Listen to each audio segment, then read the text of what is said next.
Vamos a empezar a grabar. Ok, muchas gracias. Buenas noches con todos.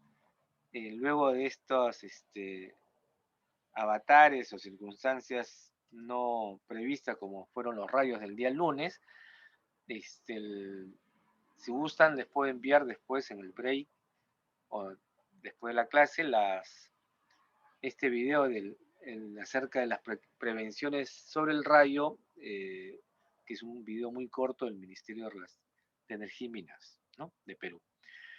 Bueno, ya siguiendo con la clase pasada hemos terminado las tablas para variables con datos nominales, ordinales y discretas, ¿cierto?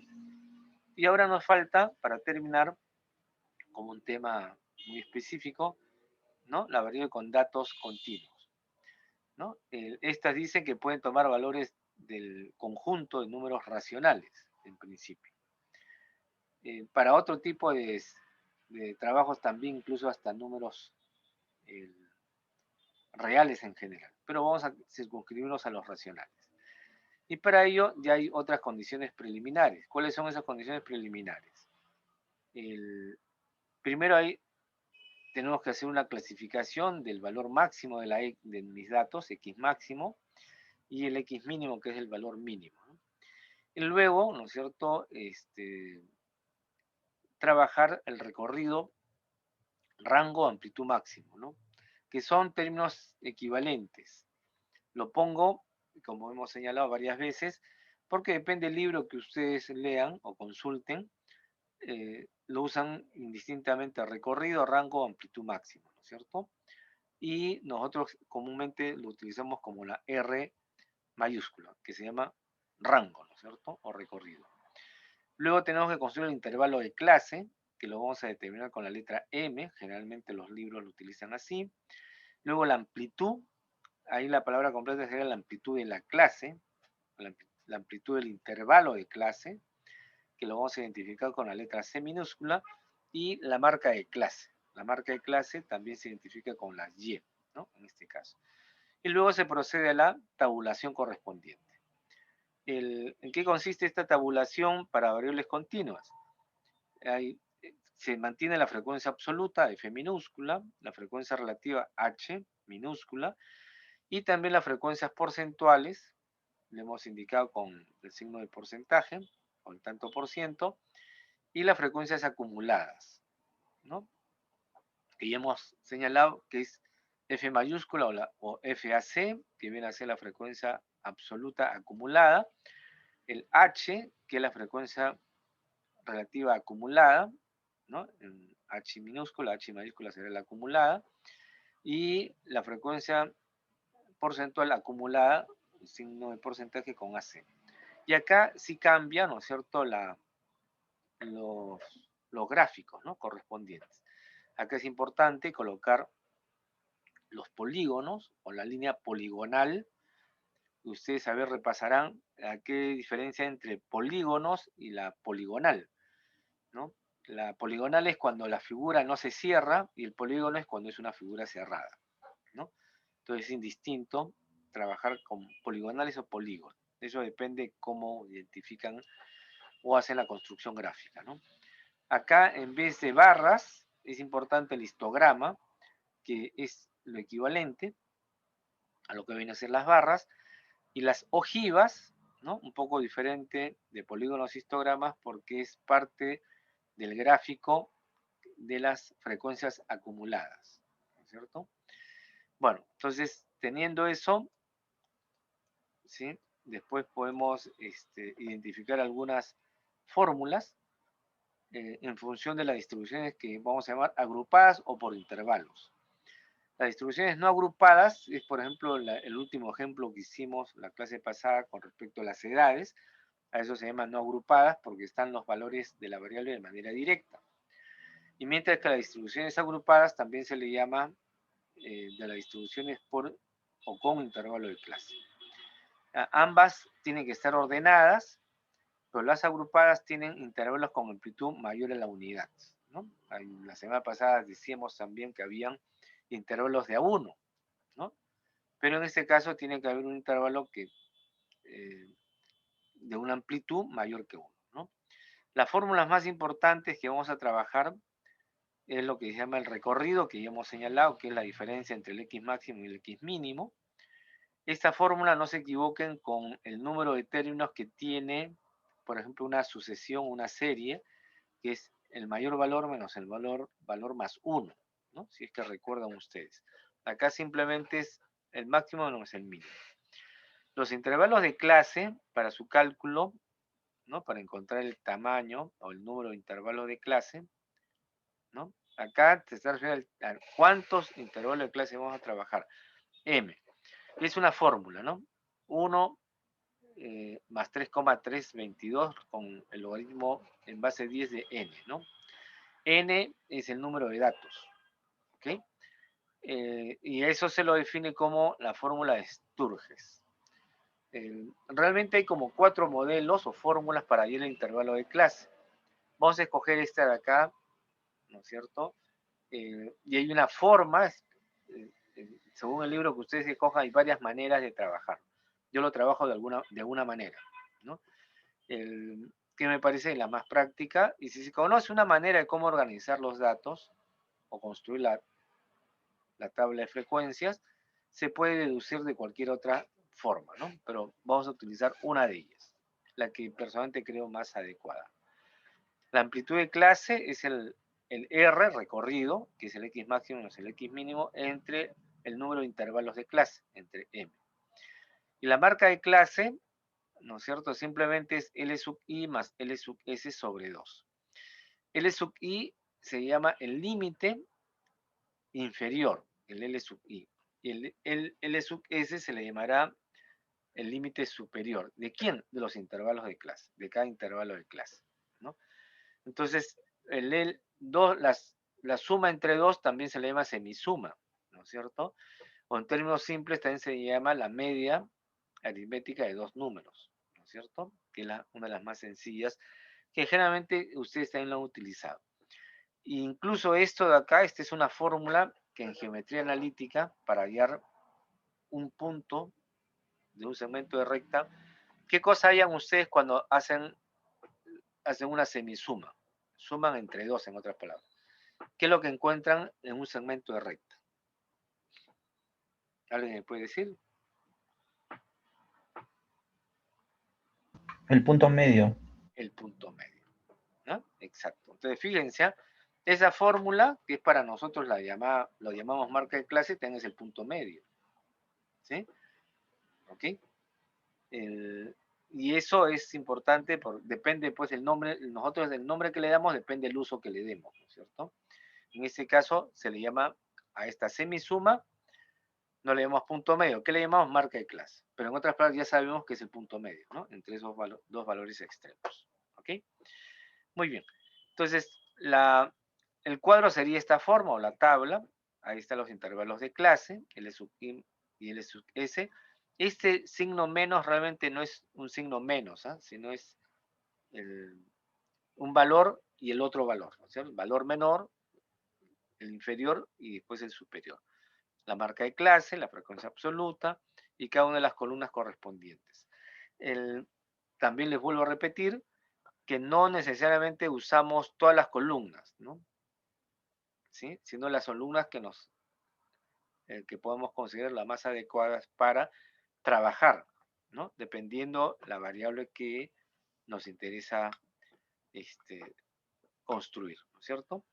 Ok, entonces como hemos visto en las otras clases, ahora vamos a trabajar un conjunto de datos que siguen siendo, ¿no es cierto?, los famosos 20 estudiantes del curso de matemática, ¿no?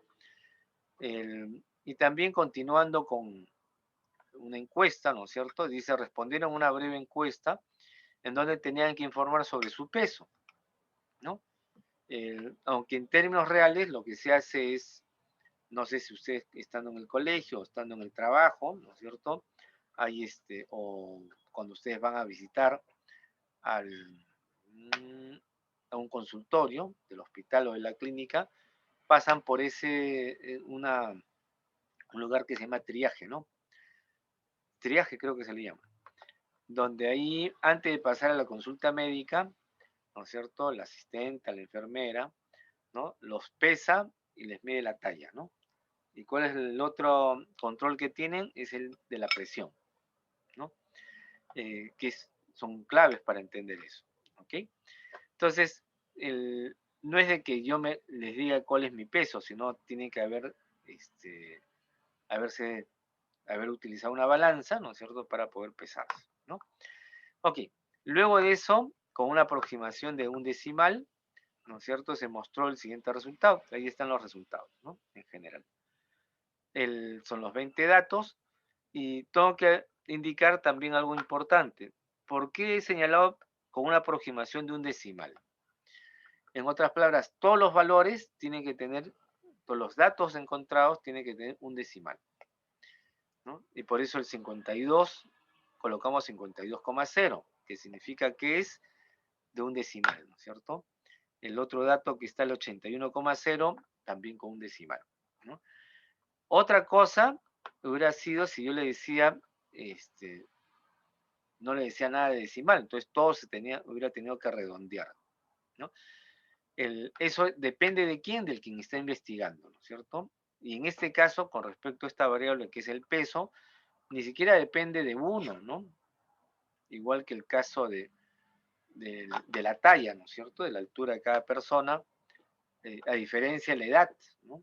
La edad uno necesita más que recordar cuándo naciste, ¿no? Pero en el caso de la talla y el peso, la precisión de un decimal, dos decimales, depende de qué. Depende del instrumento que uno utiliza para medir, ¿no? Entonces, y acá podemos hacer un extensivo, una comparación de que la precisión con que uno tiene que recoger datos va a depender de esos instrumentos, de esas herramientas. ¿Eso qué significa? Significa que ustedes, un instrumento, una herramienta más fina, ¿es más barata o es más cara? Es más cara, ¿cierto? Entonces, eso tiene que medirse o evaluarse por parte de quien investiga, de que esa precisión que yo quiero determinar tiene un costo, ¿no? Porque en un aparato que mida 2, 3 decimales en el peso, no es pues una balanza cualquiera, ¿no es cierto? Tiene que ser de precisión con 3 decimales. Presumo yo que ustedes no han hecho laboratorio, aunque creo que sí alcanzaron a tener el primer ciclo. No sé si ustedes hacen un laboratorio en el primer semestre. Entonces ahí creo que los de electrónica sí hacen laboratorio. En el primer ciclo entran al laboratorio para un poco reconocer las cosas que tienen, ¿no es cierto? Y ahí lo que tienen ustedes es, por ejemplo, un multímetro. El multímetro generalmente ya es digital, también hay de carácter analógico. Entonces los multímetros, la calidad, eh, eh, una de las maneras de reconocer la calidad de un instrumento, en este caso que se llama multímetro, es cuántos decimales tiene la aproximación. Generalmente tienen 2, ¿no? Pero dependiendo del trabajo que quieran desarrollar, puede tener pues hasta 3 o 4 decimales. Eso depende, ¿no es cierto? Entonces, también habría que tener una balanza digital con cuántos decimales, ¿no es cierto?, correspondientes. Y entonces, mientras más decimales, más fino, ¿no?, el instrumento. ¿Ok? Bien, explicado eso, vuelvo a repetir, acá se pone con una aproximación de un decimal, entonces hay que poner a todos los valores con un decimal. Así sea el 52,0, el 81,0. ¿Ok? Muy bien, como en todas las preguntas me piden construir la tabla y describirla, ¿no? El número de datos es 20 y luego que empezamos a operacionalizar. Entonces, lo primero que tenemos que hacer es identificar el X máximo, el X mínimo, como también lo hicimos en los datos, la variable con datos discretos, ¿no? Encontramos que es el 97,5 y el 52,0, ¿ok? Por ahí debe estar el valor 97,5, que es esto que está acá, y el 52,0 que está por acá, ¿no es cierto? Y hemos visto que también aprendimos o repasamos un poco lo que se llama la matriz, ¿no?, de datos. el rango, es el máximo menos el mínimo, lo restan y sale 45,5. Como hemos señalado en las clases anteriores, cada valor que encontremos, ¿no es cierto?, indiquemos en este caso, por favor compruébenlo con su calculadora o pueden ustedes ya estar trabajando con el Excel, ¿no es cierto?, para que vean cómo se calcula. Y luego teníamos el M, ¿no?, que es el número de intervalos de clase, según esta fórmula. Entonces, por favor, si les puedo dar un minuto para que lo puedan comprobar, si realmente sale 5,3220, ¿no?, con una aproximación de 4 decimales. ¿Sí? ¿Lo comprobaron, por favor?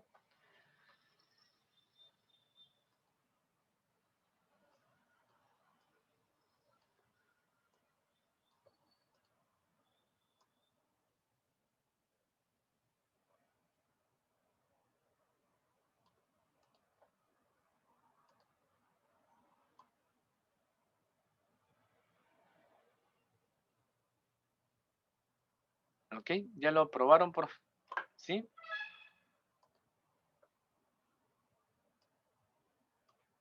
Ok, sale ese valor, ¿no es cierto? Les reitero, hagan el esfuerzo de hacer el cálculo correspondiente, sale eso. Como hay lo que me piden es el número de intervalos, entonces yo lo aproximo, ¿no? Lo aproximo. 5,3, ustedes pueden decir, bueno, lo puedo redondear a 5, el número de intervalos, o a 6.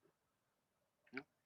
E incluso usando otras fórmulas o otras formas, puede ser más o menos, no solamente 5 o 6, puede ser mayor número de intervalos o menor número de intervalos. Yo les sugiero que lo trabajen calculando de manera arbitraria o indicando de manera arbitraria cuántos intervalos pueden trabajar por este grupo de datos. ¿Ya? Entonces voy a redondearlo a 6. Y luego, dado que ya conozco el recorrido y conozco también el número de intervalos, quiero calcular la amplitud de cada intervalo. Es el recorrido entre m, ¿no es cierto? ¿Por qué saco dos valores, estos dos valores decimales? He dividido 45,5 entre 5,322, me sale 8,55. O divido 45,5 entre 6, me sale 7,58. Entonces, yo asumo también y digo, redondeo a 8 la amplitud. ¿Puede usarse una amplitud con decimales? Sí. Yo en este caso prefiero asumirlo con un redondeo, ¿no? Entonces, un detalle acá interesante para conversar son estas notas, ¿no es cierto?, que supongo que ustedes lo han visto, pero lo voy a dejar pendiente cuando veamos otro tipo de ejercicios, ¿ya?, para trabajar. En este caso, bueno, ya lo tenemos trabajado acá. Ahí está el esquema, ¿no es cierto? Está resumido, está por supuesto trabajado en Excel, espero que también lo hayan trabajado ustedes, porque esta diapositiva está ya tiempo en el aula virtual, ¿no es cierto? ¿Sí? Gracias, señorita.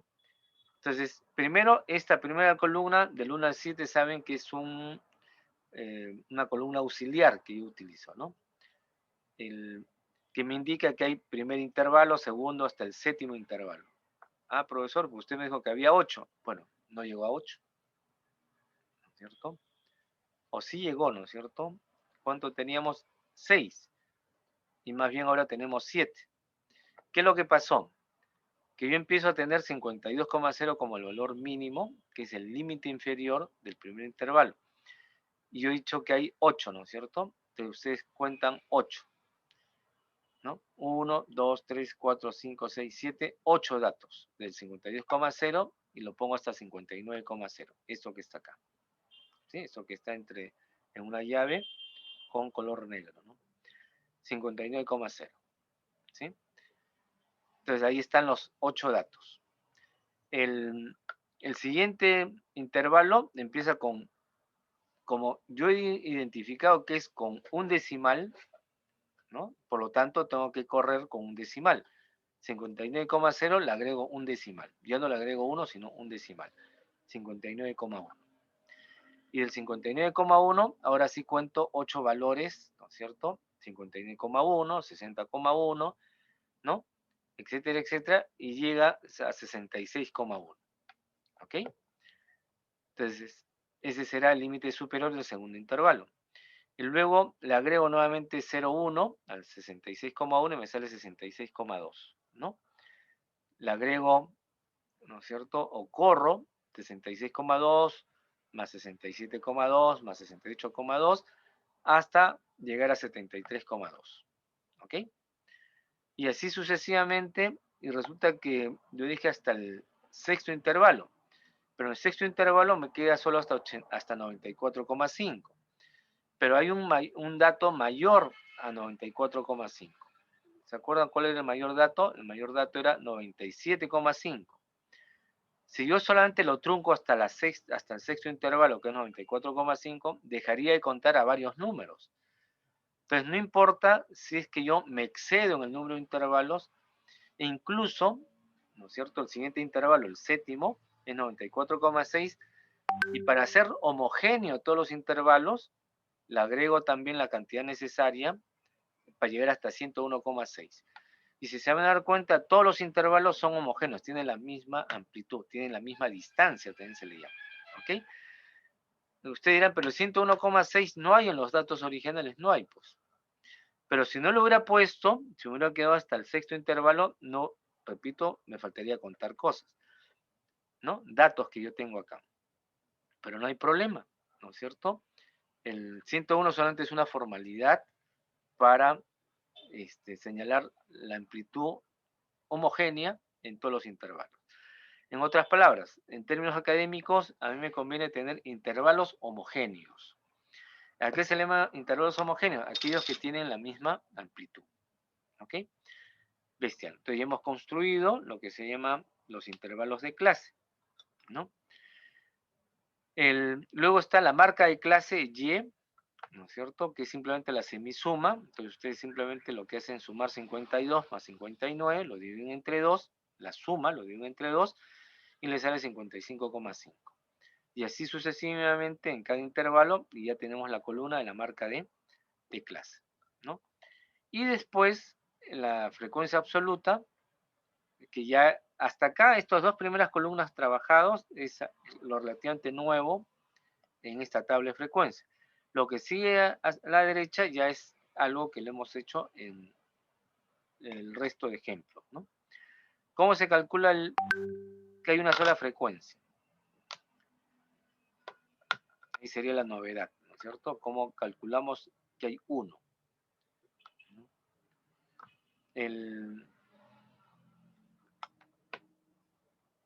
¿Cómo podrían hacerlo?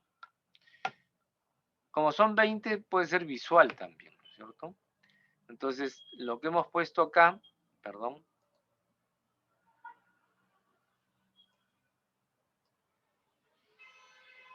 no me quiere salir. Ahí está. Esta línea roja que está acá, ¿no? Que está de esta forma, bastante inclinada, ¿no es cierto? Es el único que hay, es el único valor de 52,0 que está entre 52 y 59. Por eso marco 1, ¿no? Si gustan lo tachan, ¿no es cierto? Luego, ¿cuántos valores hay desde 59,1 a 66,1? 59,1, a ver si me ayudan a ubicarlo, entre 51,1 y 66,1. En ese intervalo, ¿qué valores se encuentran? El 68 no está, es más grande, es mayor que 66,1, 68,3 no, 69 tampoco, 74 menos. Tengo que buscar o base 5, 50 y pico, hay 59,4. Acá hay 1. Ese es el 1, ¿no es cierto? 59,4. Está en el rango de 59,1 y 66,1. ¿Cuál es el siguiente? O sea, es el que está acá marcado de esta forma. Y el siguiente debe ser, pues, si hay otro con base 5, con base 50. No hay, ¿no? Ok, no hay. Entonces tengo que buscar base 6, pero máximo hasta 66,1. 68 no, los 70 no, los 80, 90 tampoco, 90 no, 80. El único que está en base 6, ¿no? 61,6. Porque el 68,2 es muy grande, 68 también, 69 también. El único que me queda es 61,6. Está dentro de ese intervalo, 51,1 y 66,1. Entonces hay dos valores, ¿no es cierto? El valor 59,4 y 61,6. Entonces hay dos valores nada más que están en ese intervalo, ¿no? Entonces ya están tachados, ¿no es cierto? En el tercer intervalo también sigo buscando valores entre 66,2 y 73,2. Acá hay 1, ¿no es cierto? Acá hay 2 y aquí hay 3. ¿Habrá otro? No. Debe haber otro, el 68,3. Entonces hay 4 valores que están ¿no? entre los límites que tiene el tercer intervalo. Por eso se pone 4. Bueno, y así sucesivamente ustedes tienen que encontrar, ¿no es cierto?, lo que corresponda a cada uno de estos rangos de valores. Esto de acá lo podemos hacer con Excel, ¿no? En algún ejercicio más adelante lo vamos a hacer. Lo que estoy haciendo es solamente indicar cómo se va construyendo esta frecuencia en función de los intervalos que yo establezco, ¿no es cierto? Bueno, y al final la comprobación, la mejor manera de comprobarlo es que el número de datos en total tiene que ser 20 en este caso, ¿ok? Las demás frecuencias ya lo hemos hecho en el ejercicio anterior. La frecuencia relativa, voy a poner un solo ejemplo, es 1 entre 20. 1 entre 20 es 0,05. La frecuencia acumulada, ¿no es cierto?, la frecuencia acumulada absoluta, que es la F mayúscula, ¿no? Simplemente en el primer caso es 1, después es 1 más 2, 3, 3 más 4, 7, 7 más 5, 12, 12 más 3, 15, 15 más 3, 18, 18 más 2, 20. En el último intervalo de la frecuencia acumulada, la absoluta tiene que coincidir con el número de datos totales, que es 20, ¿no? La frecuencia relativa acumulada es utilizando la frecuencia relativa absoluta, igual que la frecuencia acumulada absoluta, ¿no? 0,05 más 0,10, 0,15 más 0,20, 0,35, y el último dato debe ser solamente 1, ¿no? Nada más. La porcentual también ya lo hemos trabajado, ¿no es cierto? Es solamente la frecuencia relativa multiplicada por 100 y me sale la frecuencia porcentual. Y la frecuencia porcentual acumulada es, en la definición que hemos dado, el primero 5 coincide, luego es 5 más 10, 15, 15 más 20, 35 y así sucesivamente hasta el 100, ¿no? El último intervalo debe ser 100, ¿ok? Bien, entonces eso es un poco el trabajo que se hace, un poco repitiendo lo que hemos hecho en las tablas anteriores. Y acá nuevamente tenemos lo que está en rojo para que ustedes me puedan leer, que es lo más importante, ¿no es cierto? Y hemos construido numéricamente, matemáticamente, cada una de estas columnas. Yo les vuelvo a repetir, la clave está en estas tres primeras columnas, ¿no? La variable con sus intervalos, la marca de clase y la frecuencia absoluta. El resto se construye a partir de estos datos, ¿no?, que hemos encontrado acá. Muy bien, y ahora lo importante es cómo lo podemos leer, ¿no es cierto? A ver cómo lo podemos leer, ¿no? Como está como ejemplo ahí, lo que está en la línea roja, ¿no? Si hemos comprendido y recordamos cómo se leyó. Jóvenes, ¿cómo están? ¿Nos perdimos un rato? Ya todos hemos restablecido, en todo caso ya restablecí el contacto yo. ¿Me escuchan, por favor? ¿Pueden confirmar eso? ¿Sí? Ok. Bueno, perdimos la señal un momento, ¿ya? Disculpen. Estábamos justo en poder